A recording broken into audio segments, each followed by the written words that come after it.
Hello, everybody, and welcome to the fourth episode of Parents Under the Stairs. I'm here with my lovely wife, Presley.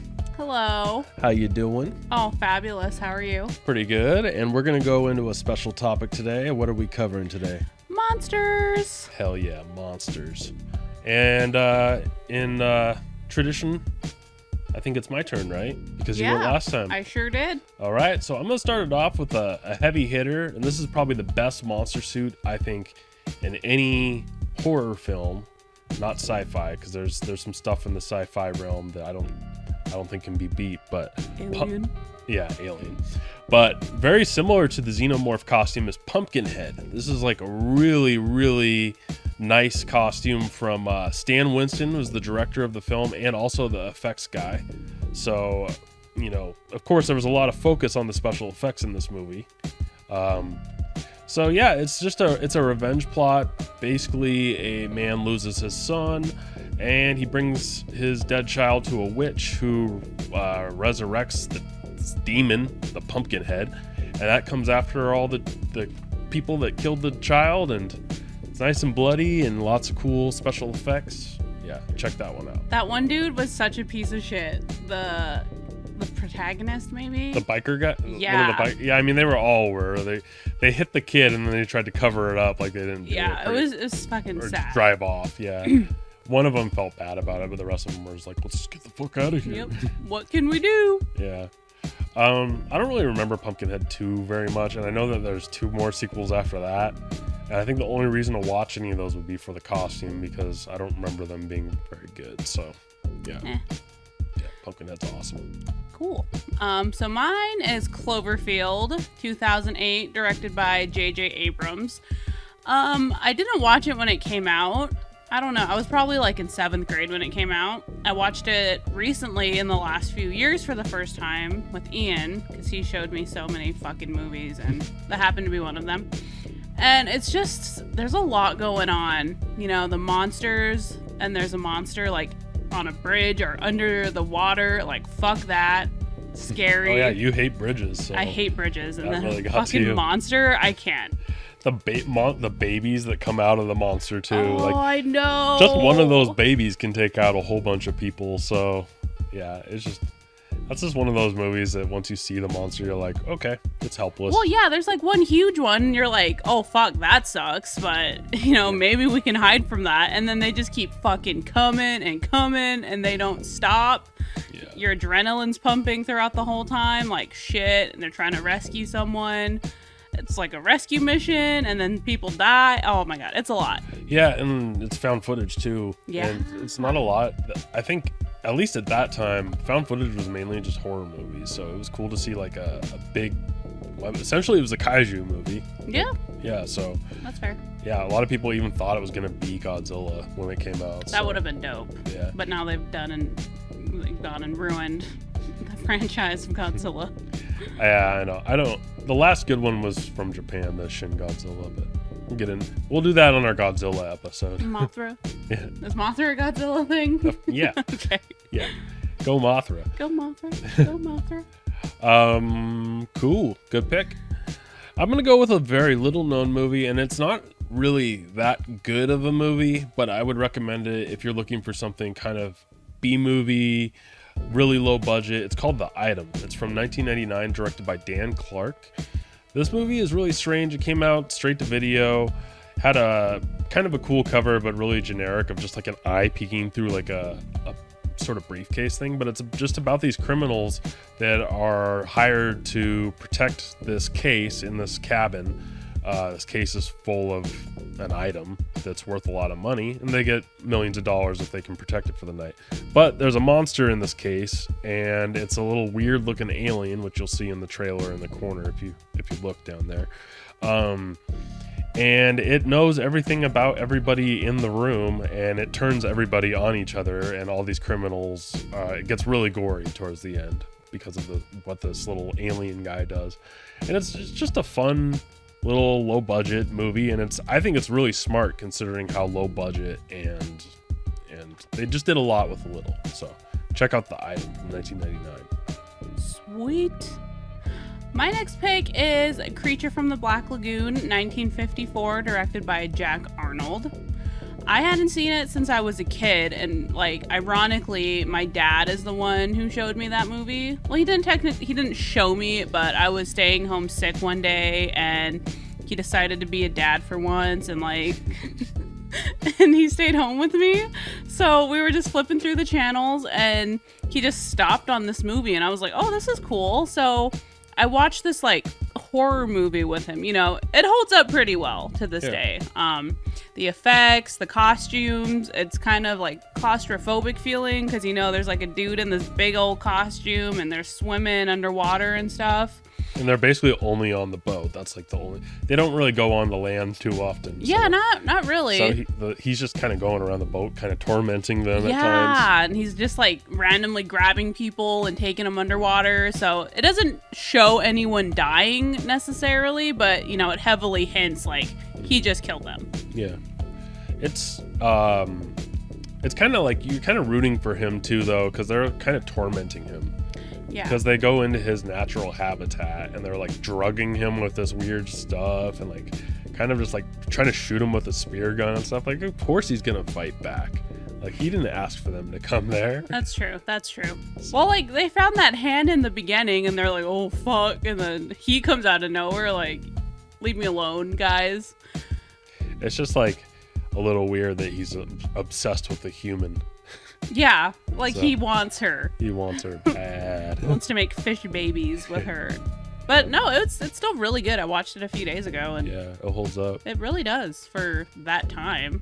And there's some sequels too. I haven't watched them yet, but I do hear that he has a fedora in like the third one or something. Ew. So I do want to see that. Well, and there's like the knockoff versions of them, you know? There's like Swamp Thing or something. That's pretty different. Oh. Something, yeah. I feel like that's heavily inspired, though. Oh, for sure. Yeah, inspired. But like, there's also, what was that? I can't remember. We're gonna mention one later that's kind of influenced by it, but we won't get into that yet. My next pick's gonna be Frank Henenlotter's Basket Case, and I kind of want to go with the trilogy.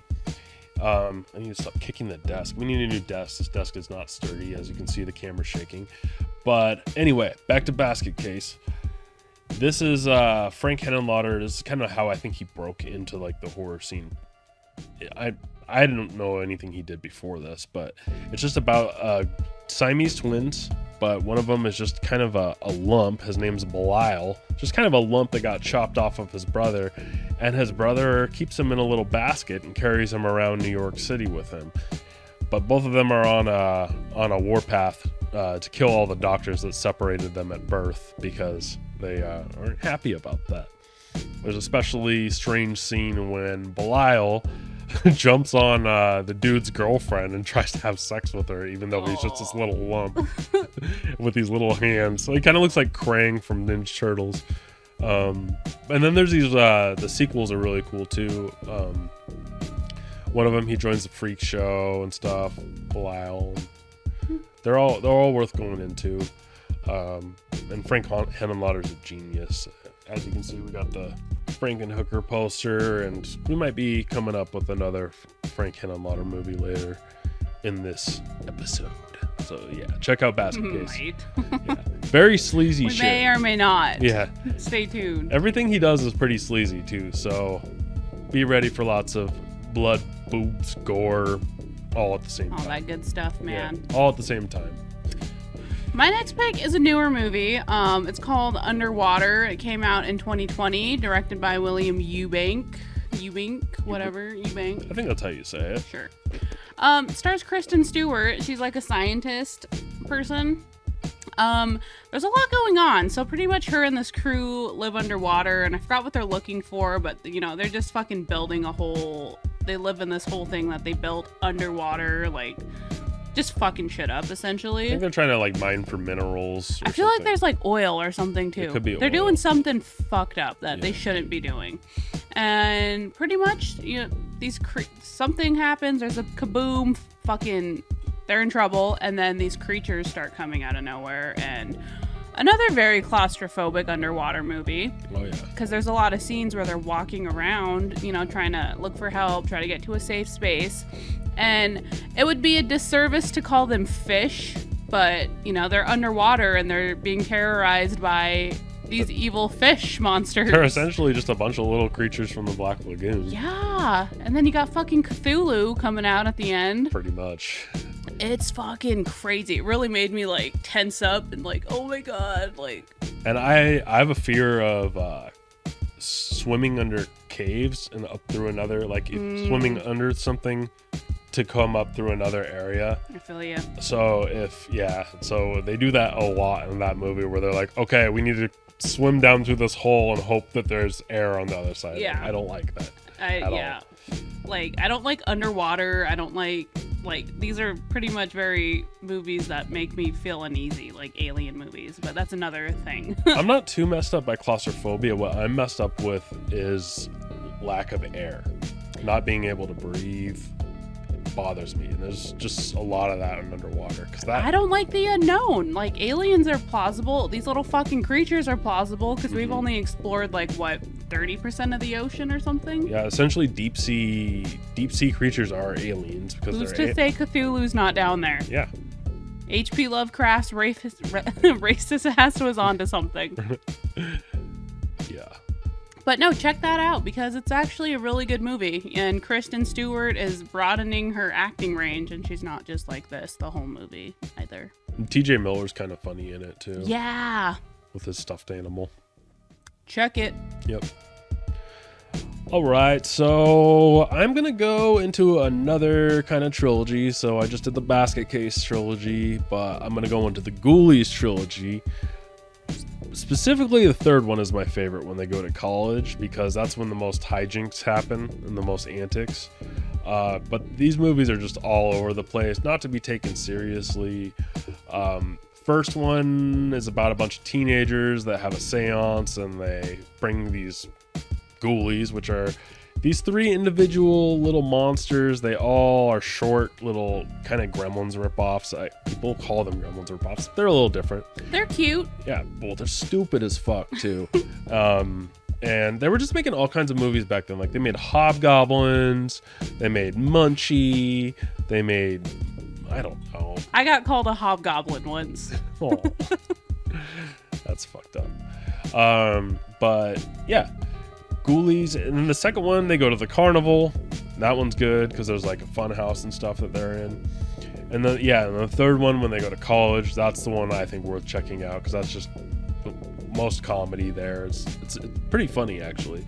The fourth one is bullshit though. That's why I'm not even gonna throw it on here. It's terrible. Fuck the fourth one.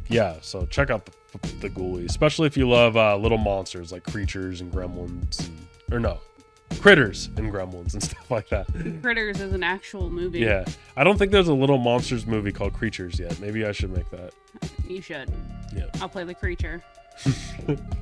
Or the hobgoblin. Okay, my next pick is Chud. Cannibalistic humanoid underground dwellers. I've been saying that all week in preparation for this episode. That's a fun movie. The creatures look a little silly, they've aged, but there's just CGI and they look real, like someone actually took the time to make them, but I thought they looked pretty good. I know, you kept saying that, and it's just, they're funny, I like them. Yeah. They're a little goofy looking, but the eyes are just all glowing. Yeah. But it's not like fuck with them. You can't see the zipper or the dude's skin under the mask. So you can see his skin. There's a lot of big actors too. What was Daniel? The Wet Bandit. Yeah, Daniel Stern. Who else was in that? Macaulay Culkin's dad. From Home Alone, yeah. And didn't you say John Goodman was in it? Yeah, he's a cop and he gets killed. Yeah, John Goodman looked very young in that, and he had a small role. Chud's cool too because it's not just like a low budget movie. It's pretty big scale. Like they definitely rented out a few blocks of, was it New York? I think it was New York. Yeah. I would assume it looks heavily like New York. There's a lot going on. Yeah, a lot of different settings. They go in the subways. There's lots of creatures and there's a gets pretty action packed towards the end. So Yeah. but I will say it is kind of a slow burn for the first like 30-40 minutes. No, it really is. It kind of, and there's not a lot of creature in it. Yeah. But when there is, like at the end, it's a lot of fun. Yeah. And you got some good gore too, honestly, or like good effects. It's all around a good movie. I had never seen it before, so I would recommend. Yep.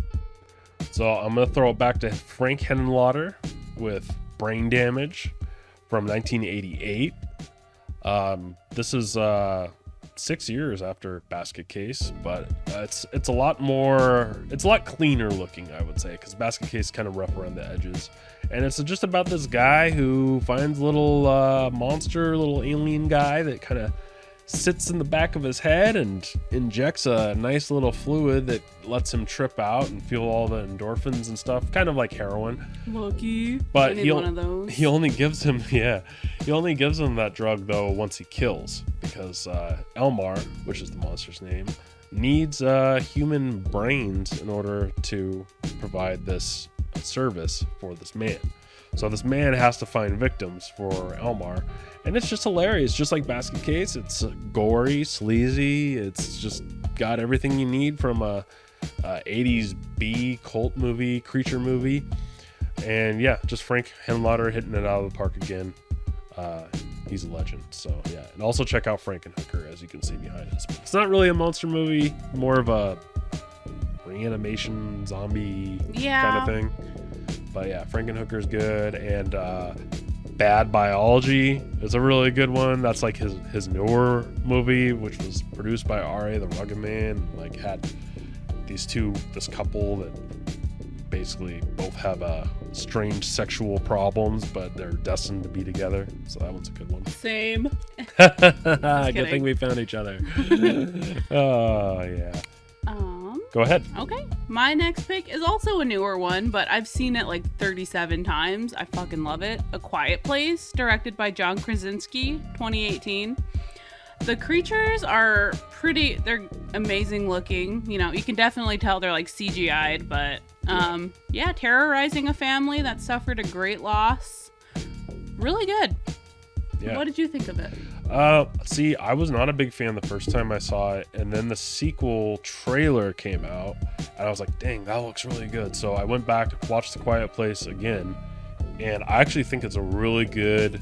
I look at more of a sci-fi survival film than a straight-up horror film, but it's a horror film.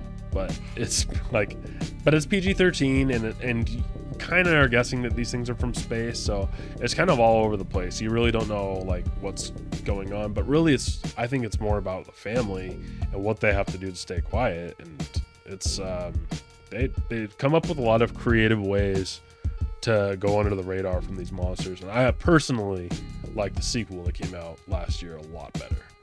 That one was really good, but the first one just has a soft place in my heart, or a good place. A quiet place in your heart? Yes, exactly. The mom gives birth in a bathtub.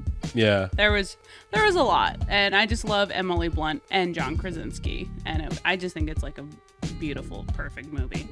And they come up with the worst and best way to keep a baby quiet, which is putting it in a cushioned coffin with an oxygen mask on its face so the monsters can't hear it. Creative. Yeah, but I don't think we should try that.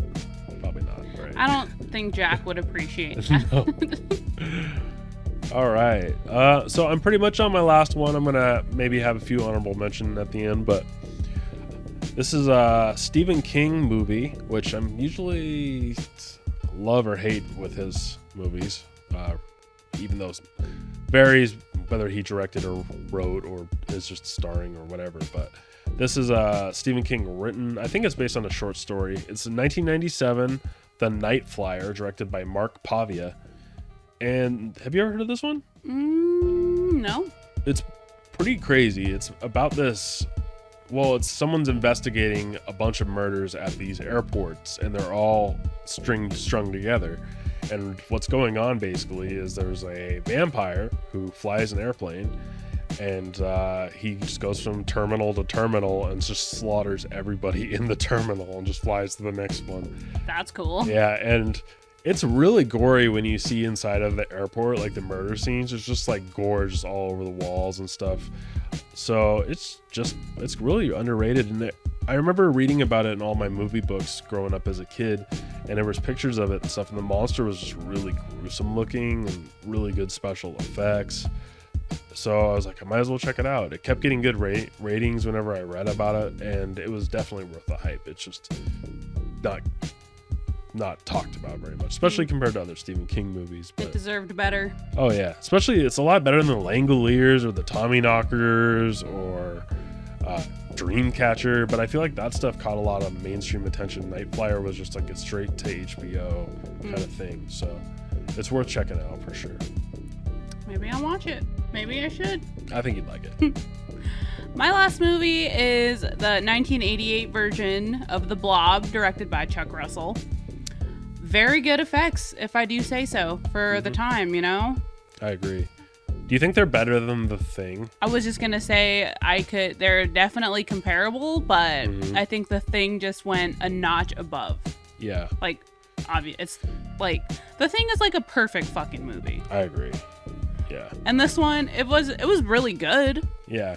But, you know, we could talk about The Thing all day. Is that Matt Dillon or Kevin Dillon? I always forget which Dillon is in it. It's Kevin Dillon. It's Kevin, because Matt Dillon's like the more popular one, right? Yeah. Yeah, and he's like a greaser in this on his motorcycle. Oh my god, his brother played a greaser in The Outsiders. Yeah. But okay, no, Such a Kevin Dillon is like he looks like his brother a lot, but he did a good job in this. Yeah. Little D-Gen, you know, fighting off this alien blob. Yeah. I was rooting for him. It's a great movie. It's probably the pinnacle of 80s monster movies. I think a lot of people, if you asked them what their favorite monster movie is, they'd probably say the Blob remake or The Thing. But we just didn't bring up The Thing because it's just too easy, you know? Yeah, exactly. It's extraterrestrial. We named a few extraterrestrial things here, but we want our own episode for that. Like, just straight up aliens. Aliens fuck me up. That's one of the very few things that scare the absolute fuck out of me. Yeah. In bridges and water. Okay. It's weird because you don't seem like a very scared person to me, but then there's these things. These small things, and I do not like aliens. So that'll be a fun episode. And meanwhile, I'm like this every time I see a hard-boiled egg. Like, I know. Meanwhile, I'm like deep throating some hard-boiled eggs, cracking them in my mouth.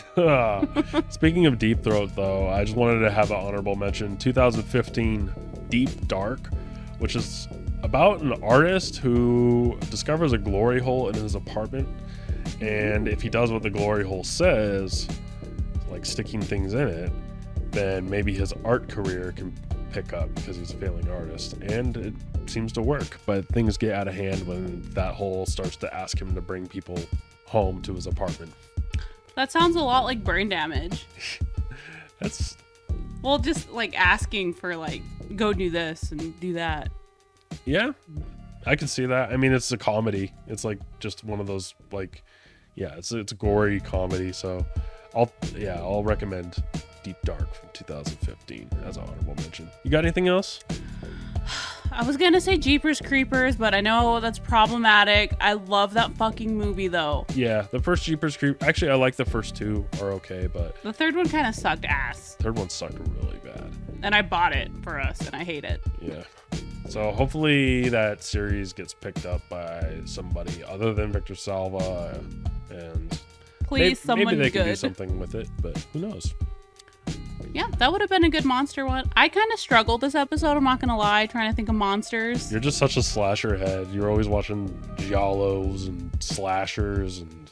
Well, to be fair, I did not get into like the deep depths of horror until the last few years when I met you, because I was watching the same slasher movies over and over again. Yeah, you don't give yourself enough credit though. There's so much stuff that you've seen. I'm like, you've seen that? Really? What the hell? Well, thanks. Dang. So, yeah. Give yourself some more credit. I sure will. I sure will. I mean, you saw that movie before we even met, so. That's true. Yeah. Anyway, thanks a lot for watching, guys. Check out the Discord for Quality Violent Cinema and also Horror Corridor. We have a Discord now, too, if you just want to talk straight up music. Check out our YouTube channel, which you're probably watching us on now, or you're on Spotify, but we're also on Spotify on video. Yeah, just check out all our shit. You can add us on social media. I'm Horror Corridor now on Instagram. What are you now? I am still Presley as a horror. I'm trying to think of a different name because, like, I don't know. It's kind of ridiculous. Or you could just add us on Facebook and we'll probably say what up. Yeah, for sure. All right. Take care, guys. See you next week. Thanks for watching. See you next Sunday.